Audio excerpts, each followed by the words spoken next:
Ini kan sebuah percobaan ya yang menurut saya memang sangat ambisius karena Jokowi ingin mencoba apakah ketika dia tidak jadi presiden orang akan tetap tunduk pada dia dan apakah kekuatan dia masih powerful atau tidak. Ini yang dia coba walaupun menurut saya itu akan sia-sia. Ya, apakah orang mendengarkan kata-kata Luhut Binsar Panjaitan dan JK ataukah mendengarkan keinginan J yang dititipkan melalui Bahlil dan lain sebagainya? Atau seperti sumber saya mengatakan sebenarnya LBP cuma basa-basi saja mengatakan demikian. Jadi belok sen kanan belok kiri. Skenario mengatakan bahwa kerjasama Luhut dengan Jokowi dan lain sebagainya itu dalam rangka memupuk Jokowi untuk menjadi pemimpin Indonesia.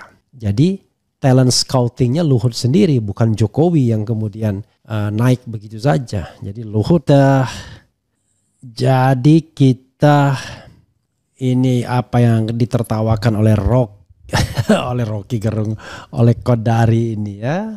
Dan ini mengkonfirmasi bahwa yang namanya J itu cawe-cawe dalam kepemimpinan Partai Golkar. Karena simbol tukang kayu itu adalah simbol Jokowi. Kemudian pohon jati, pohon dan lain sebagainya adalah simbol dari Partai Golkar. Jadi kalau pohon ya ada tukang kayu ya ditebang. Jadi peralatan, jadi mebel dan lain sebagainya dan lain sebagainya. Menarik ya saudara sekalian, bagaimana Kodari ya orang dekat Prabowo, intelektual di belakang Prabowo yang mengaku sebagai pengamat politik ya, tertawa-tawa dengan fenomena ini. Tapi yang menarik adalah posisi Luhut Binsar Panjaitan di mana saudara sekalian? Karena tiba-tiba dia membuat pernyataan yang agak berseberangan dengan pihak-pihak yang ingin menguasai Golkar. Oke, jadi nanti ada juga kata-kata sumber saya yang mengatakan itu cuma sen kanan belok kiri ya, pura-pura saja. Tetapi kita akan lihat nanti ya, karena ini menarik kalau kemudian LBH berbeda jalan itu luar biasa karena berarti ada dua senior Golkar yang berbeda jalan, yaitu Luhut Binsar Panjaitan dan JK. Konon katanya Abu Rizal Bakri pun tidak setuju munaslup. Tetap munas di 2024 bulan Desember dan sekali lagi tidak ada alasan untuk menghentikan Erlangga Hartarto karena Erlangga ya berhasil mengerek Partai Golkar menjadi partai nomor 2 dengan tambahan kursi ya kurang lebih 17 dari sebelumnya 85 kursi menjadi 102 atau 103 kursi. Jadi sangat signifikan ya. Sementara PDIP sendiri berkurang kursinya, jadi perbedaannya tipis-tipis saja. Jadi tidak ada alasan. Tapi bagaimanapun di sini dikatakan di Detik ya, Luhut kaget dengar isu munaslup Golkar, minta kader kompak rapatkan barisan. Apakah cuma basa-basi atau tidak? Nanti coba kita bacakan ya. Ini menarik. Berarti selain JK yang tidak setuju munaslup juga Luhut Binsar Panjaitan. Dan yang setuju munaslup siapa? Ya udahlah nggak usah basa-basi. Ini adalah gengnya si J ya. Si J, Bahlil, Agus Gumiwang itu gengnya. Belakangan saya lihat juga Idrus Marham ya, itu geng semuanya yang menginginkan adanya munaslup. Kemudian Ridwan Hisyam yang menyebut Ridwan Hisyam adalah tokoh senior di Golkar juga ya. Dan kalau kita lihat ini mohon maaf tanpa bermaksud sara, orang Indonesia Timur semua itu ya sama ya. Coba kita bacakan ya. Menko Marves Luhut Binsar Panjaitan kaget mendengar adanya isu munaslup Golkar digelar lebih cepat sebelum jadwal yang telah ditetapkan, yaitu Desember 2024. Ketua Dewan Penasihat DPP Partai Golkar ini menegaskan Golkar harus menentukan jalan sendiri dan jangan diganggu orang luar ya. Orang luarnya itu tidak disebutkan tapi sudah bisa dipastikan orang luarnya itu siapa lagi kalau bukan Jokowi. Karena yang luar Jokowi, Bahlil kan tidak. Teman-teman Golkar seluruh Indonesia, saya Luhut Binsar Panjaitan. Saya agak kaget juga mendengar gonjang-ganjing mengenai partai kita ini. Partai Golkar sebagai aset demokrasi RI ini yang mau didorong agar ada munaslup sebelum Munas Desember 2024 ini, kata Luhut dalam sebuah video. Saya ingin menyampaikan kepada semua teman-teman yang menonton video ini, jangan pernah Golkar diatur-atur oleh orang luar. Biarlah Golkar itu menentukan jalan sendiri. Golkar akan ada munas sesuai aturan munas lalu di Desember tahun ini ya kita tunggu saja tahun ini, lanjut Luhut. Luhut lalu mengatakan tak ada yang salah dengan kepemimpinan Erlangga saat ini. Luhut menyebut Golkar telah mendapat prestasi di bawah kepemimpinan Erlangga. Walaupun agak aneh juga, konon seperti yang dikatakan Faisal Basri, Luhut inilah yang mengadukan Erlangga dan Bobi Nasution ke KPK. Menarik ya.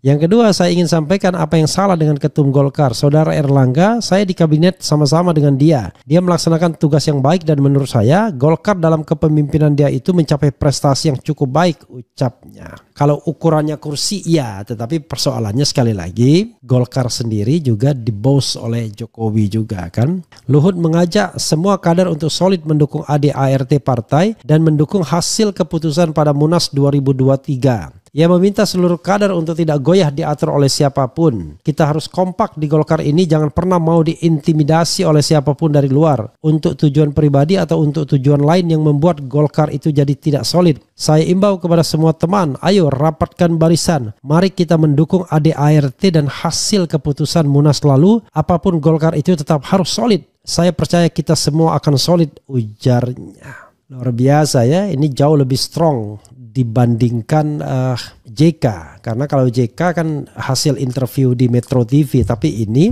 membuat video yang merupakan imbauan kepada seluruh kader Golkar. Nah, pertanyaannya sekarang, kader Golkar yang dia maksud ini mau dengerin siapa? Mau dengerin Luhut atau mau dengerin D melalui orang-orang yang sekarang sedang bergerilya atau terang-terangan.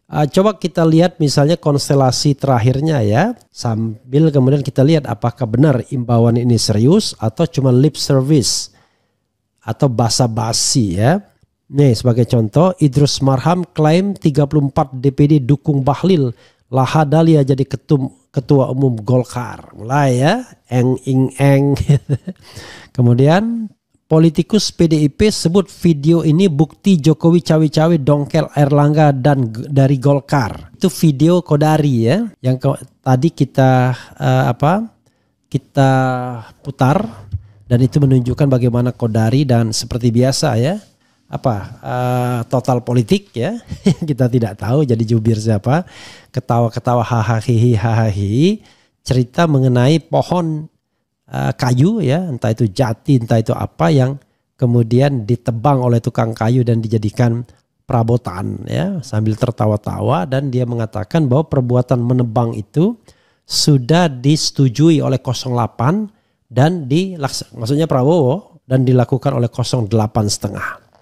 Katanya persetujuan itu sifatnya post factum ya, setelah kejadian. Jadi dari kejadian itu kita tahu katanya bahwa itu sudah izin ya. Kemudian misalnya ada berita terbaru lagi nih, muncul kabar reshuffle kabinet, sasar menterinya, PDIP buka suara. Jadi reshuffle kabinet ini Sobat RH sekalian, lagi-lagi ya ini terkait dengan Bahlil juga, karena konon Bahlil akan didorong menjadi menteri ESDM untuk mempercepat izin-izin tambang ormas-ormas keagamaan biar ada backup dukungan, dan kemudian dia akan menjadi ketua umum Golkar tanpa penentangan dari pihak-pihak yang selama ini kritis karena sudah dikasih konsesi tambang, salah satunya itu mungkin ya. Kemudian Bahlil dan Agus Kartasasmita diduga punya masalah yang mirip Erlangga Hartarto. Hati-hati, hati-hati ya. Tapi masalahnya Jokowi sudah tidak berkuasa lagi, mungkin dia santai-santai saja. Tapi ingat, kalau seandainya Prabowo mau menggunakan cara Jokowi karena dia mengatakan bahwa dia belajar dari Jokowi, jangan-jangan belajar yang begini juga, maka kalau jadi ketua umum Bahlil mudah sekali seperti kerbau dicocok hidungnya. Atau Kartasasmita, Agus Gumiwang, kerbau dicocok hidungnya ya. Air cucuran jatuhnya ke pelimbahan juga ya. Kemudian ini juga Idrus tegaskan Bahlil Lahadalia tak mungkin jadi PLT ketua Golkar, tapi yakin jadi ketua umum. Luar biasa. Bagaimana posisi Luhut Binsar Panjaitan ya dibandingkan dengan posisi Jokowi? Coba kita baca secara teliti ya. Kasus Golkar ini beda dengan kasus penjegalan Anies Baswedan. Karena kalau misalnya ngambil Golkar untuk menjegal Anies, itu nggak ada relevansinya lagi. Karena Erlangga Hartarto sudah sepakat untuk tidak mencalonkan Anies Baswedan. Kan begitu? Itu satu ya. Artinya sebenarnya tidak ada kaitannya. Lalu apa gunanya? Gini, kalau menurut saya ya, ambisi J itu terbentang dari titik yang paling rendah ya sampai titik yang paling tinggi. Titik yang paling rendah, dia ingin melindungi dirinya agar tidak dipersoalkan pasca tidak lagi menjabat. Itu titik yang paling rendahnya. Kenapa? Ya ada kasus-kasus korupsi kah, kasus-kasus pelanggaran HAM kah, kasus-kasus yang bisa menyeret ke ranah hukuman ya sebagai warga negara biasa. Karena itu dia membutuhkan yang namanya bunker. Nah, bunker itu bernama DPA, Dewan Pertimbangan Agung, yang akan dihidupkan kembali dan sejajar kedudukannya dengan presiden.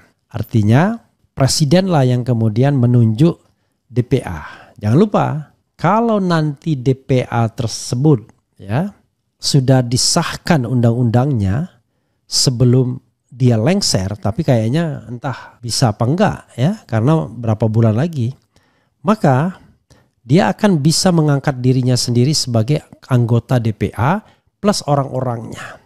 Oke? Itu nanti yang bisa dilihat. Maka atau dia titipkan ini kepada Prabowo sebagai sebuah perjanjian dalam tanda kutip. Itu yang paling rendah. Dan menguasai Partai Golkar adalah tiket dia untuk tidak dipermasalahkan. Paling tidak dia punya kemampuan untuk melawan kalau seandainya something happen to him. Ya, oke. Itu paling rendahnya Sobat RCN. Tapi paling tingginya adalah ambisinya dia tetap ingin berkuasa secara de facto di Indonesia ini. Maksudnya apa? Sudah ada Gibran Rakabuming dan Kaisang juga akan diproyeksikan kalau bisa sebagai wakil gubernur DKI dan akan menjadi gubernur DKI kalau Ridwan Kamil kemudian akan dijadikan menteri misalnya, sepanjang nanti lawan kotak kosong atau lawan calon independen. Maka Jokowi memiliki cukup kekuatan untuk memelihara bargaining powernya di hadapan Prabowo Subianto yang dia tidak yakin akan setia pada dirinya. Bisa jadi kemudian Prabowo akan berubah haluan karena tidak lagi mau didikte. Bahasa Jokowi barangkali Prabowo akan mengkhianatinya. Tetapi bahasa lainnya adalah Prabowo tidak mau lagi didikte oleh J. Ya. Maka yang terjadi adalah Sobat RH sekalian, J membutuhkan bargaining power, membutuhkan kendaraan politik yang kuat agar dia tidak terjengkang dalam arus perubahan politik yang akan terjadi. Karena kalau hanya mengandalkan anaknya yang menjabat sebagai wakil presiden tidak cukup kuat. Pertama, jabatan wakil presiden itu tidak menentukan. Yang kedua, Gibran masih terlalu culun untuk bermain di wilayah orang tua ini. Belum cukup umur untuk bermain di wilayah orang tua. Jadi sahabat sekalian, Jokowi ingin memelihara bargaining powernya dan pada 2029 dia akan memastikan bahwa Gibran lah yang akan menjadi calon presiden. Kalaupun harus melawan Prabowo, tapi dia akan memastikan Gibran yang akan menang. Dan untuk itu dia juga sudah memasang jaringan melalui Erlangga Hartarto dan mungkin melalui ketua umum partai politik lainnya yang bisa dia kendalikan seperti PAN, kemudian I don't know exactly Gerindra ya. Nasdem iya dan tidak, PKB mungkin, maka dia bisa menitipkan calon-calon yang dia endorse atau orang-orang dia. Sehingga nanti gubernur-gubernur itu lebih banyak orang Jokowi ketimbang orangnya Prabowo misalnya. Jadi secara struktural dia orangnya Prabowo, tapi secara aktual dia orangnya Jokowi. Nah, ini kan sebuah percobaan ya yang menurut saya memang sangat ambisius karena Jokowi ingin mencoba apakah ketika dia tidak jadi presiden orang akan tetap tunduk pada dia dan apakah kekuatan dia masih powerful atau tidak. Ini yang dia coba walaupun menurut saya itu akan sia-sia. Kenapa? Karena berkoalisi, bekerja sama dengan agenda buruk itu tidak akan membuat orang kemudian menjadi setia. Sekarang setia kepada Jokowi karena masih berkuasa. Sama seperti Kodari misalnya. Ya. Begitu Jokowi tidak lagi berkuasa dan menjadi buronan misalnya dalam tanda kutip ya. Mungkin juga lari juga dia dan kemudian mulai mendekat kepada Prabowo. Karena selama ini asumsi yang mau dia bangun adalah permanent coalition selama 20 tahun. Jadi Jokowi dan Prabowo itu akan permanen berkoalisi selama 20 tahun. Jadi nanti 5 tahun ke depan itu Prabowo tetap jadi presiden, wakilnya tetap Gibran. Dan kemudian berikutnya 2034 Gibran yang akan menjadi calon presiden untuk 2 periode. Itu maunya Kodari. Tetapi politik itu Rasanya tidak semudah itu main setirnya ya. Akan terjadi perubahan-perubahan yang signifikan, terutama nanti setelah tanggal 20 Oktober. Kita lihat. Nah, sekarang kembali kepada pertarungan Munas dan Munaslup ini. Kita akan lihat ya, apakah orang mendengarkan kata-kata Luhut Binsar Panjaitan dan JK, ataukah mendengarkan keinginan J yang dititipkan melalui Bahlil dan lain sebagainya.